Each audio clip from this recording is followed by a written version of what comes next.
Hello friends, दोस्तों, बच्चों सभी का स्वागत है नई यूट्यूब वीडियो में। आज इस वीडियो के माध्यम से हम लोग जानने का प्रयास करेंगे कि कुछ ऐसे शब्द जिनका हम बेधड़ल्ले से पीढ़ी दर पीढ़ी यूज करते हुए आए हैं। उनका हम यूज इसलिए करते आए हैं क्योंकि हम उसको मानते आ रहे हैं, क्योंकि हम उसको सुनते आ रहे हैं। आज उन्हीं शब्दों को जानने का भी प्रयास करेंगे कि ऐसे शब्द कौन कौन से हैं हमारे समाज में जिनका हम बेधड़ल्ले से यूज कर रहे हैं। उनका वास्तविक अर्थ ना हमें मालूम है, ना हमारे पीछे वाली पीढ़ियों को मालूम है, और उनको हम रैंडमली यूज करते हुए हैं। ऐसे ही शब्द का सीरीज हम लोगों ने स्टार्ट किया है और पहले वीडियो में हम लोगों ने देखा था कि एटीट्यूड और एप्टीट्यूड में क्या अंतर है, आपका एटीट्यूड क्या होता है और आपका एप्टीट्यूड क्या है। दूसरा दूसरे वीडियो में हम लोगों ने देखा था वैल्यू क्या होता है, कि अगर किसी भी पर्सन की आपके समाज में कितनी वैल्यू है वो कैसे डिटरमाइन होता है। आप किसी को कैरेक्टरलेस कहते हैं तो उसमें उसका वैल्यू का क्या रोल होता है। और इस वीडियो में हम लोग बात करेंगे कुछ ऐसे शब्द जिनको हम लोग फंडामेंटल वैल्यूज कहते हैं, जिनका क्षरण हमारे सोसाइटी में लगातार हो रहा है। ऐसे शब्दों को देखने का प्रयास करेंगे, जिसमें से एक है इम्पैथी और सिंपैथी। दोनों को हम लोग सेम समझ लेते हैं और दोनों को हम लोग सिनोनिमसली यूज करते हैं। दोनों एक दूसरे के पूरक के रूप में यूज किया जाता है, पर दोनों में बहुत बेसिक अंतर है, उसको देखने का प्रयास करेंगे। कंपैशन इम्पैथी और सिंपैथी से कैसे अलग होता है, अल्ट्रुइज्म एक भाव होता है वो कैसे अलग होता है, और साथ ही साथ जो हमारा समाज है वो लगातार अपैथी की तरफ चला जा रहा है, उसको कैसे रोका जाए। और अपैथेटिक सिचुएशन किसे कहते हैं और हमें पता भी है कि हम अपैथी की तरफ एक कदम आगे बढ़ गए हैं या नहीं, उसको देखने का प्रयास करेंगे। स्टार्ट करते हैं अपैथी से। अपैथी क्या होती है? तो अपैथी एक ऐसी सिचुएशन होती है जहां पे आपको किसी से, सामने वाले की क्राइसिस से कोई मतलब नहीं होता, कि सामने वाला अगर प्रॉब्लम की सिचुएशन में है तो आपको कोई फर्क नहीं पड़ता कि वो प्रॉब्लम की सिचुएशन में क्यों है, और आप जानना भी नहीं चाहते कि वो है क्यों, क्योंकि आपको फीलिंग वहां पे खत्म हो चुकी है, चाहे वो आपका अपना हो चाहे वो कोई दूसरा हो। तो ये जो अपैथी की भाव है, ये तीन तरीके से देखा जाता है समाज में। पहला होता है कि इमोशनल अपैथी, दूसरा होता है कि आपके बिहेवियर में वो अपैथी शो होता है, और तीसरा और जो सबसे इंपॉर्टेंट होता है, जो आजकल के समाज में बहुत प्रचलित है, उसको कहते हैं बाई स्टैंडर्ड अपैथी।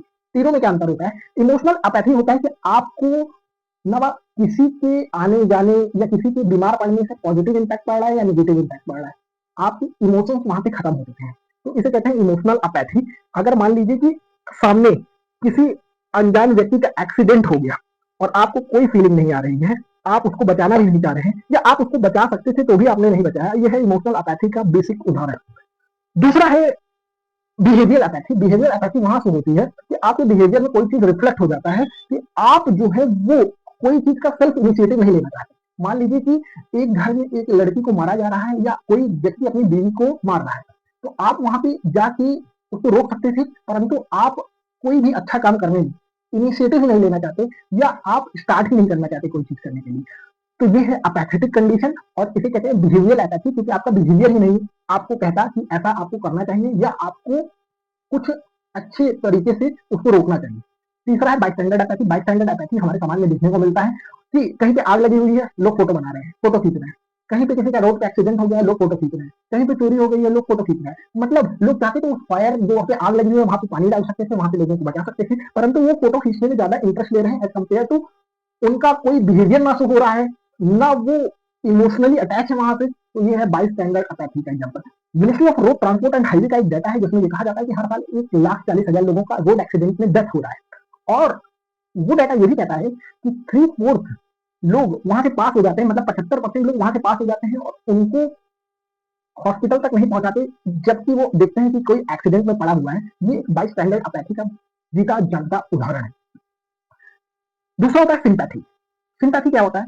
सिंपैथी मतलब होता है कि आप एक्नॉलेज तो कर रहे हैं, किसी को दर्द है, किसी को पीड़ा है, किसी कोई प्रॉब्लम सिचुएशन में है, तो आप एक्नॉलेज तो कर रहे हैं, बस आप एक्नॉलेज ही कर रहे हैं। आप सॉरी फील कर रहे हैं कि वो उस कंडीशन में है। फॉर एग्जाम्पल, अगर आपको मान लीजिए कैंसर हो गया, तो आपका कोई रिश्तेदार आता कहता है अरे आपको कैंसर हो गया, ये बहुत गलत हुआ आपके साथ, तो वो फील कर रहा है सॉरी, परंतु वो आपको वो इमोशनल सपोर्ट नहीं दे पा रहा है, वो बस फील कर रहा है। ये है सिंपैथी, किसी के साथ शो ऑफ करने का मतलब। सिंपैथी मतलब ये होता है कि आप मान लीजिए कोविड-19 में क्या हुआ था, कोरोना वायरस के टाइम पे, कि जो हॉस्पिटल्स हैं वहां पे बेड फुल थे, तो हॉस्पिटल वाले कह रहे थे कि मुझे पता है कि आपको जरूरत है बेड की, परंतु हम नहीं दे सकते क्योंकि हमारे पास लिमिटेड है, I feel sorry for that. तो ये है सिंपैथी का एक भाग। अब सिंपैथी से एक कदम ऊपर इंपैथी होता है। इंपैथी क्या होता है उसको देखते हैं। इंपैथी मतलब होता है कि आप अपने आपको दूसरों के जूते में रख के देखें, मतलब putting oneself on the other shoes, कि उसको किस तरीके से फील हो रहा होगा उस सिचुएशन में जाके, या उस कंडीशन में उसको कैसा लगता होगा। इसे कहते हैं इम्पैथी, जो कि सिंपैथी से एक कदम ऊपर है। मतलब आप खुद एक्सपीरियंस कर रहे हैं कि उसको कैसा लग रहा होगा, क्योंकि आप उसकी जो पेन है उसकी ग्रेविटी को फील कर पा रहे हैं। मान लीजिए कि कोई व्यक्ति अपने बेटे को खो देता है रोड एक्सीडेंट में, और एक व्यक्ति उसके पास जाता है और वो उस दर्द को, उस पीड़े को महसूस किया हुआ होगा अगर उसका बेटा खोया होगा, तो वो जो कंसर्न शो ऑफ करेगा एक नॉर्मल व्यक्ति नहीं कर पाएगा। ये है इम्पैथी।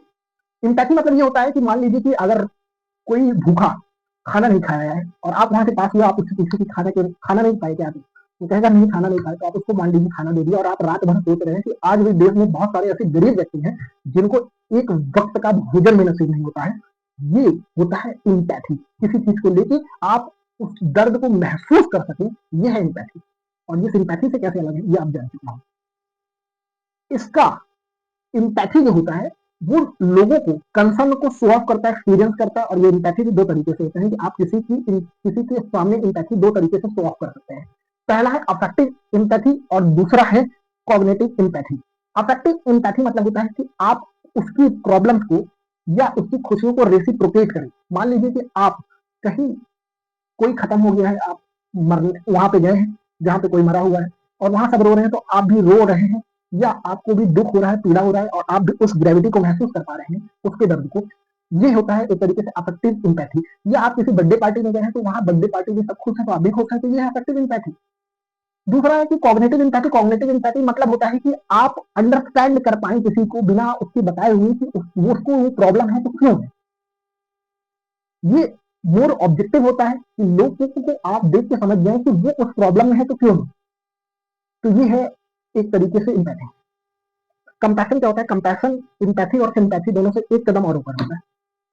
कंपैशन मतलब होता है कि आप किसी को प्रॉब्लम सिचुएशन में देख रहे हैं और आप पूरा एक्शन ले रहे हैं उसको उस सिचुएशन से बाहर निकालने के लिए। मान लीजिए कि आप रोड पे निकले और बहुत लोग आप देख रहे हैं कि बहुत कड़ाके की ठंड पड़ रही है और बहुत लोग रोड के किनारे ठिठुर रहे हैं, तो आप उनको एक्शन ले रहे हैं, आप उनको सॉल्व प्रोवाइड कर रहे हैं, आप उनसे पूछ रहे हैं कि आपने खाना खाया कि नहीं, आप उनको खाना ला के दे रहे हैं कहीं से। और साथ ही साथ आप उनको ये भी बता रहे हैं कि गवर्नमेंट की ये इनिशिएटिव है, इसके थ्रू आप अपना पक्का मकान ले सकते हैं। और समय समय पे आप वहां पे फिर पहुंचते हैं और ये देखते हैं कि उनको पक्का मकान मिला या नहीं मिला। ये होता है कंपैशन की भावना, जो कि इम्पैथी और सिंपैथी दोनों से 10 कदम आगे। कंपैशन ये नहीं होता कि आप शो ऑफ करें किसी चीज को लेकर।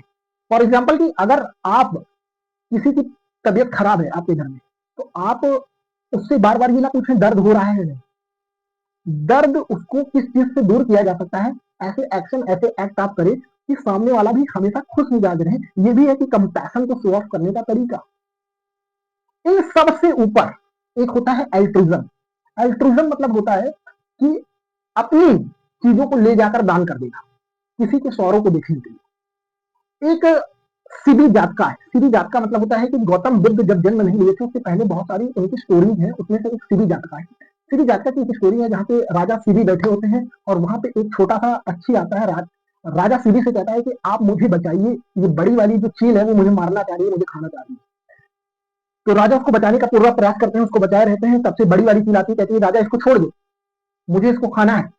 राजा कहता है कि ये मेरा राज दरबार है, यहाँ पे न्याय होता है और यहाँ पे मैं इसको छोड़ नहीं सकता क्योंकि ये मुझसे रक्षा के लिए मांग रही है। तो बड़ी वाली जो पक्षी होती है, जो चील होता है, वो कहता है कि राजा ये मेरा खाने का तरीका है, मैं अगर इसको नहीं खाऊंगा तो मैं मर जाऊंगा और ये फूड चेन को आप डिस्ट्रॉय कर देंगे जो फूड चेन बना हुआ है। तो यहाँ पे सीबी जो राजा होते हैं वो अपना मांस काट के दे देते हैं, कहते हैं कि मैं अपने राज्य में अन्याय नहीं होना देखना चाहता, या मैं किसी की मदद, अगर कोई मेरे पास मदद के लिए गुहार लगा रहा है तो मैं उसको रोक नहीं सकता, इसलिए लो मैं तुम्हारे भी पेट भर रहा हूं, मैं ऐसा न्याय करूंगा। तो ये है अल्ट्रुइज्म। मतलब इस हद तक गुजर जाना कि अगर कोई प्रॉब्लम में है, कोई क्राइसिस सिचुएशन में है, तो उस क्राइसिस सिचुएशन को अपने ऊपर लेके सेम इंटेंसिटी के साथ किसी की मदद करना, जो कि हमारी सोसाइटी में नेग्लिजिबल है, नील के बराबर दिखता है। हम लोग उलझे हुए हैं कि हम लोग किसी को इम्पैथी शो कर दें, वही बड़ी बात है। हम लोग तो सिंपैथी तक ही रह जाते हैं और बहुत बार तो अपैथी वाली कंडीशन आ जाती है जहां पे हमें कोई फर्क नहीं पड़ता कि सामने वाला चाहे हमारा अपना हो, सगा हो, रिश्तेदार हो या दोस्त हो, हम अपैथेटिक कंडीशन में आते हैं कि हमें तो पता ही नहीं है यार तुम्हारे साथ ऐसा हो गया, जबकि हमें सारी खबर है कि उसके साथ क्या चल रहा है। तो ये अपैथी की कंडीशन हमारे समाज से दूर होनी चाहिए, जो कि आज से 2 दशक पहले दूर थी। और जिस तरीके से सोशल मीडिया का इंक्लूजन हो रहा है, हम लोग एक अलग ही दुनिया में जा रहे हैं और वहां पे अपैथेटिक कंडीशन जो होती है वो क्रिएट होती जा रही है। तो आप पैथी से हमें पहले तो सिंपैथी की तरफ भागना पड़ेगा, सिंपैथी से फिर इम्पैथी और कंपैशन, और लास्ट में जो हमें आता है एल्ट्रुइज्म की तरफ हम लोग आगे बढ़ेंगे। ये था छोटी सी वीडियो जिसमें इन सारे शब्दों का बेसिक मतलब क्या होता है उसको जानने का प्रयास किए। सिर्फ जानने का प्रयास नहीं किए, उसको लाइफ में उतारने का भी प्रयास करेंगे। मिलते हैं नेक्स्ट वीडियो में ऐसे इन्फॉर्मेटिव वीडियो के साथ। वीडियो अच्छी लगी वीडियो को लाइक करिए, चैनल अच्छा लगे तो चैनल को सब्सक्राइब करिए। तब तक के लिए जय हिंद, जय भारत।